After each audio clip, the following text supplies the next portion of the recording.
Hey, what's up everyone? My name is Chris Winter and today I'm going to take a look at one of my new favourite lenses, the Sigma 50mm f1.4. Being another of Sigma's fantastic art range, I'll see if this 50mm can perform to the quality of those other art lenses and of course also the Canon range of 50mm. And I'd just like to say a big thanks to Brisbane Camera Hire for letting me rent out this lens for review. If you guys haven't seen it yet, make sure to check out my top 5 list of the best prime lenses for under $150. I'll put a link in the description box below. But anyway, let's take a look at this new Sigma 50.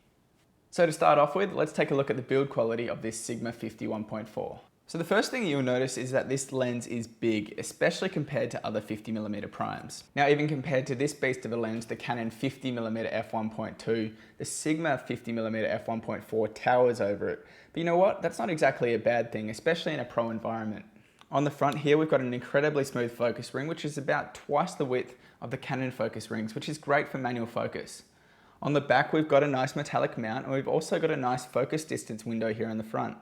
Now, the only negative I could find in terms of build quality is that there is no weather sealing, but unless you're planning on going out in some pretty bad conditions, I probably wouldn't let it worry you.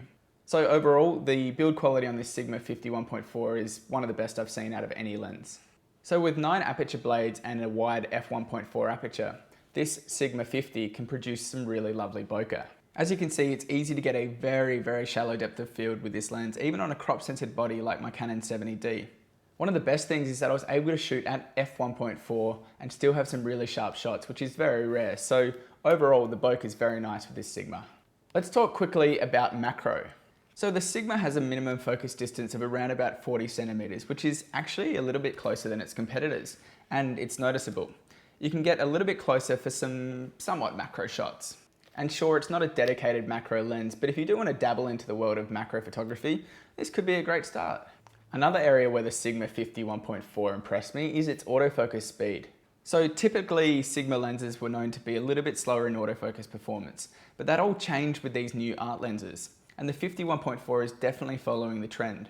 Now don't get me wrong, it's definitely not the fastest autofocusing lens I've ever used, but for a 50mm lens, which are typically pretty slow in autofocus, the Sigma is a good performer.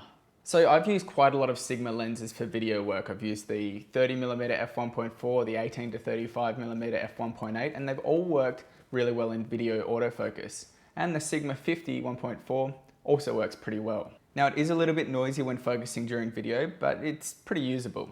And compared to the 50 1.4, it's much quieter. It can be a little bit jerky though if it struggles to lock onto subjects. So if you are after a lens that can do video autofocus pretty well and a bit more on the longer side, the 50mm 1.4 could be the choice for you. So in terms of price, the Sigma 50 1.4 sits nicely in the middle between the Canon 50mm 1.4 and its bigger brother, the Canon 50mm 1.2. And I think that's around where it should sit, coming in at about $950. I think it's an excellent deal for anyone looking to get stunning image quality for a very good price. And you could even look to get this lens secondhand. Now they do hold their value very well, so you probably won't get that much off. But if you can pick one up, I definitely recommend it. So let's now take a look at a few image samples taken with this Sigma 50 1.4.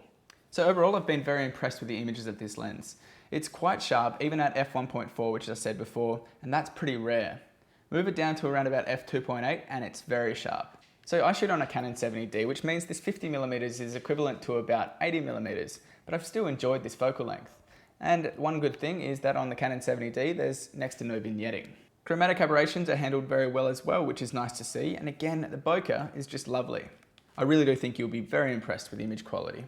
So overall, I've really loved shooting with this lens. Other than it being a bit heavy, I think it's a winner in my books. So there you go guys, that was my review of the 50mm f1.4. If you did like this video, I'd love it if you leave a thumbs up. Make sure to check out my top 5 list of the best prime lenses for under $150. Leave a link in the description box below. Have a great day. See ya.